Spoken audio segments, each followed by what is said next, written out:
Spirit guardians, okay, so basically they are the guides that are there with you your entire life. There's all different kinds of guides. There's totems, there may be spirit guides that come for a little while but then they leave. They're intermittent, but spirit guardians are the ones that always stay. That is my terminology for it. I know different people call them different things. Please don't get it confused with the occult type, guardian angel. That is not what I'm talking about. That's on a whole different strange level that I really don't want any part of understanding. But anyway, your spirit guardians are meant to guide you to your higher purpose.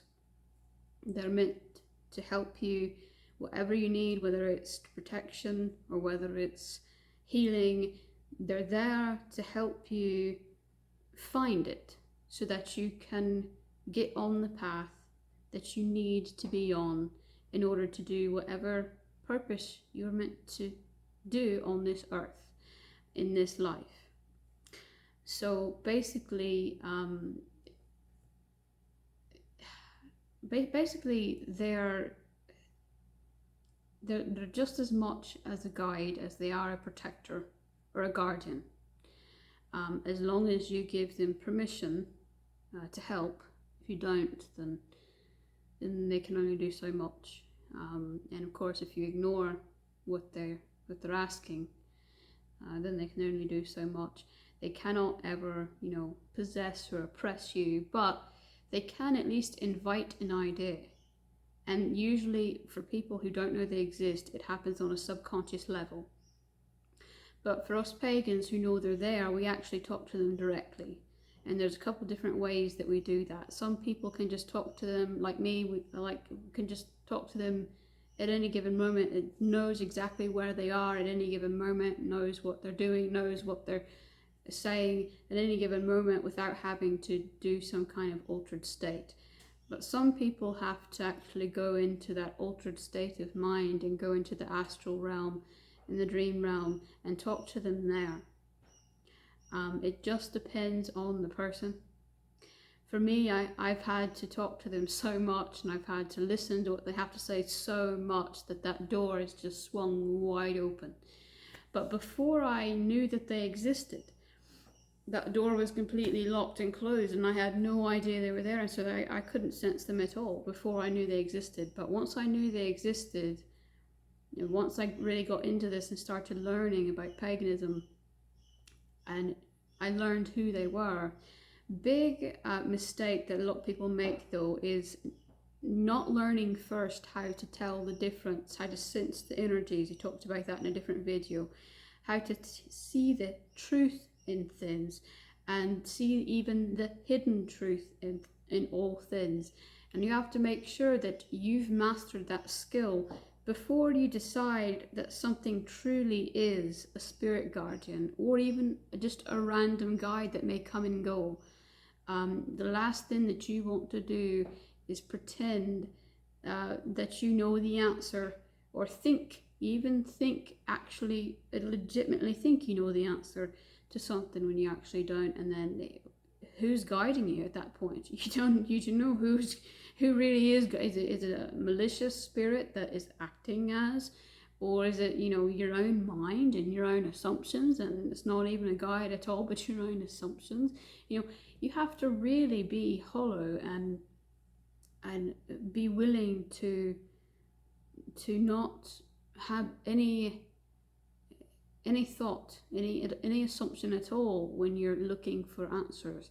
And so to look for who is really your true guides and your true guardians, that takes a lot of practice. And you cannot just trust anyone either, because unfortunately some people are in this for the wrong reasons. So if you ask somebody to reveal them to you for you, to kind of help you know who they are, you really need to be careful, because you could run into somebody who claims to be a healer, claims to be a clairvoyant or something, and ends up actually doing some real magic, but in the wrong light, doing it to make things worse instead of better. So don't want to just trust anybody, but it's best if you can learn it on your own. That being said, a lot of people don't learn that way. A lot of people cannot listen to something that isn't physically in the physical realm there. You know, they cannot listen to something that's in the spirit realm trying to interact with it. They need a physical human being or something telling them directly. Unfortunately, in paganism, that doesn't really happen very often unless you have an apprenticeship. But even then, you're still going to eventually have to learn this. You're eventually going to have to learn how to listen to guides and guardians. It's basically a skill that a long time ago, hundreds of years ago, we would have learned by age 5. It is that important, and it's that basic, but it's that important that we would all learn it by then. So it takes a while. It does take a while to separate, you know, your assumptions from what they're saying, and even to know who they are and where they are and what they're doing. You know, typically 3 or 4 is what people usually have, but you know, I don't know. It could just be 1. It could be more than 1. It could be 5 or 6. It really just depends on the person. But I'll say this: your spirit guardians, even though all of them are always really close by and they never leave you, your spirit guardians are always going to kind of shift depending on what they're trying to teach you. You'll notice that a certain guardian, you know, will teach you this, then another guardian will teach you that, and you know, they all can't do everything, and so they all have to kind of take turns. And sometimes, you know, the one that's the loudest is the one that you need currently the most to do and learn whatever you're meant to, whatever they're trying to guide you to do and learn. They also can literally be protector, guardian type spirits. I know that spirits, they don't get the credit a lot of times they deserve because they're in the spirit realm and they're not in the physical realm, but they literally have the power to either save or end the life. I mean, they can be that powerful. And I can tell you right now that without my spirit guardians, I would probably be dead, because going through all of the severe abuse that I went through, there were times where I should have died, and there's no medical explanation for why I lived. I actually was told by a clairvoyant before I knew how to do this myself. I had no idea. It was back when I didn't even know my guides existed that I was told this. But they said that the reason why I survived was because of them, because they did something to protect me. And there was one time where, actually a couple times, where I actually did die temporarily, but then I came, like my heart stopped temporarily, but I came back from it.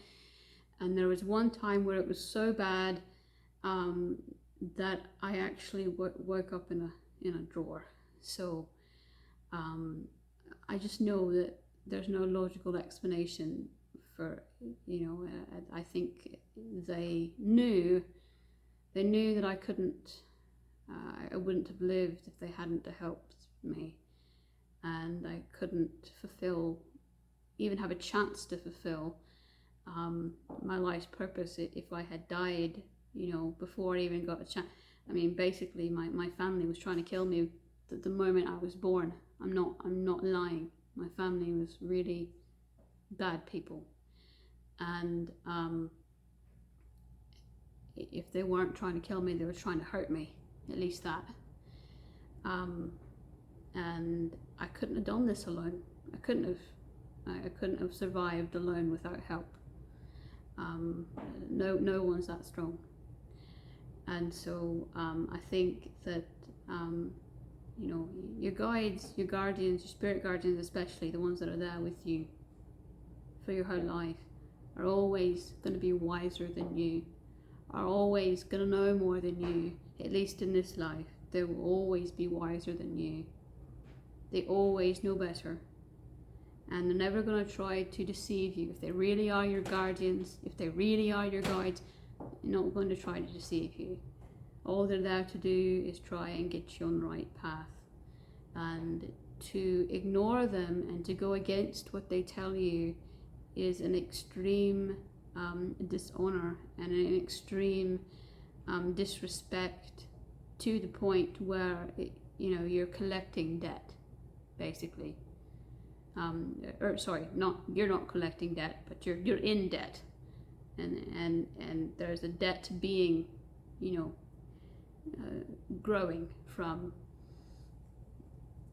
what you've done to discount them. There really isn't a situation that I can think of that I haven't, even just in everyday life, that I haven't, ever since I knew that they existed, been communicating with them in some way or another, because they're guiding me that much. They're guiding me even as I speak right now.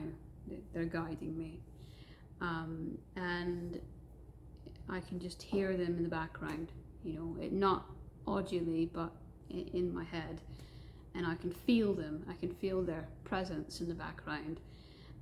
So it's something that once you open that door, typically once you open that door, it'll never be the same once you know they're there.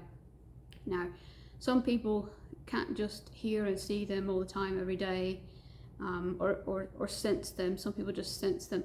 Typically, I don't see things. I don't see spirits like I used to when I was young, because it scared me so much that I kind of turned that off. But most people don't know. I don't say most. A lot of people don't know what they're saying unless they go into an altered state. They don't know what they're trying to tell them unless they go into an altered state and start going into the dream realm, the astral realm, and finding the answers in that realm. A lot of people in the everyday, conscious physical realm don't know where the guides are and what they're doing. But any of us that are pagan, if we've been taught right, this is one of the first things we learn, is how to communicate with them, because they are our teachers. They are an even greater teacher than any one that you could physically apprentice, any human you could physically apprentice.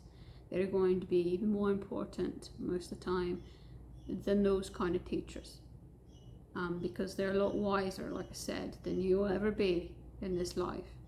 And they know what you're meant to do. They have direct connection with the universe, so they know what you're meant to do versus what you may be doing instead.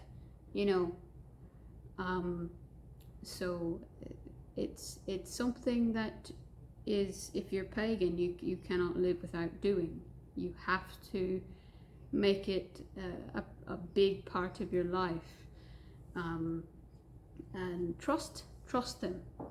But the problem is when you don't know who they really are, and you think that a random, maybe even malicious spirit is guiding you instead of your actual spirit guardians, or you think that your own assumptions is your spirit guardians, your own thoughts is your spirit guardian, before you even start to communicate directly with them like that, you need to have first mastered the ability to sense the energies. Because if you don't know how to sense the difference, then there's absolutely no business you have trying to do this. Don't worry though, because they will still guide you subconsciously. They will still guide you on a subconscious level, and you may not be aware of it, but you still will be, while you're still learning, it will be enough until you get to the point where you can actually speak to them directly.